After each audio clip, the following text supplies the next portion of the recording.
How's everybody? Good. So, the first 3 days of practice here, we've really tried to focus on fundamentals. I think everybody's got to practice with a plan, a sense of purpose. Everybody's got to kind of reinvest into conditioning, reinvest into fundamental techniques, discipline to execute, blocking, tackling, all will translate into positive performance in the game. And I think it's hard to carry the momentum from the season to a game when you got almost a month, between games. So players really have to reinvest in, all those things. The players did a good job, in the 2 weeks in between and finals week. And we've had 3 good days of work. So we want to continue that for the next 4 practices. And, hopefully we'll get closer to where we need to be in terms of being able to go play like we're capable of playing, in this game. It's a great opportunity for our players. It's a great challenge for them. But, you're not really owed anything when you play in these games. It's like a 1-game season when you're playing in the playoffs. So we got to put everything into it we can, and everybody's working hard to try to do that. I'd like to congratulate the 15 guys that we had graduate on Saturday. 3 guys got master's degrees. Justin Aboigby, Seth McLaughlin, and Will Reichert, and 12 other guys graduated.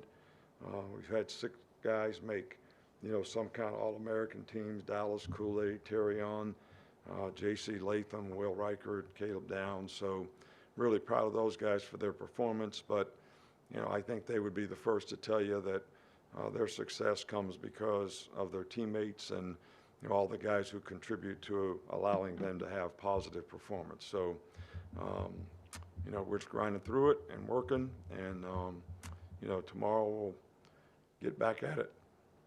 Start over here front right with Chase. I want to ask you about the self-scouting and tendency breaking stuff that you do as a staff normally during an idle week. Is that an exercise that gets repeated to some extent at this time of year ahead of a bowl or a playoff? There's no question about it. We do quality control just about every week, on what our tendencies are and what we're doing and what we can do to try to, break those in some way, shape, or form. So, and certainly with this extra time here, that's something that we most certainly are trying to do. Stay over here with Charlie. Yeah, hey, Coach, can you just speak to the decision to bring in George Hilo and what kind of role he'll fill on your staff? Well, George has been here before, so he was with us for a long time, knows our system.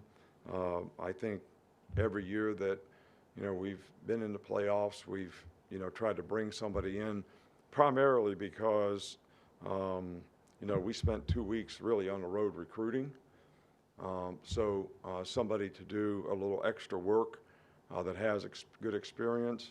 And, when we get off the road, being able to give us a good scouting report of what we need to know. And so that's, the purpose, just to add, sort of a special assistant to me, whatever you want to call it, to, when I come off the road, be able to get me up to speed on what's happening. So that's the reason we've always done that.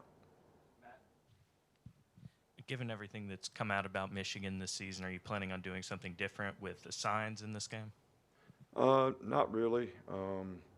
We always change things up a little bit, but we're focused on what we have to do to try to get good execution, and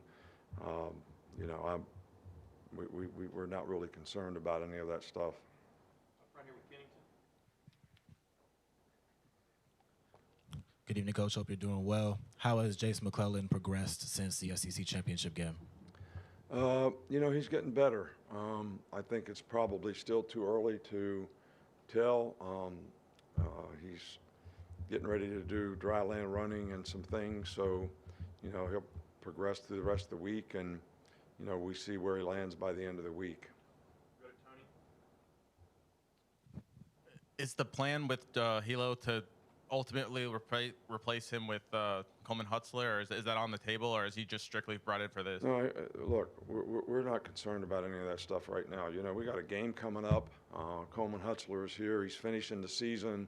I don't have time right now to go through the due diligence of hiring anybody or even be concerned about that. So, we're focused on what we got to do right now. Back row you just speak to your relationship with Jim Harbaugh and obviously the connection with Tom Crean and kind of the meeting in New Orleans several years ago? With who? Tom Crean. Yeah, well, Tom Crean was an assistant basketball coach for Tom Izzo when, I was back at Michigan State. He's a good man, good friend. It's a great family, the Harbaugh family. I've known the dad. He used to help me when I was old secondary coach, and his brother John are great football people. So got a lot of respect for the entire family, and Tom Crean is part of that family. Has KoolAid progressed through the concussion protocol, and is he back? Yeah, he is. He's doing fine. We'll go to Joe if we got any follow-ups. Coach, when you get into preparing for Michigan, they've shown a trick play or two almost every week offensively. How do those wrinkles influence what you do defensively from a preparation standpoint? Well, I think that, they do a really good job on offense.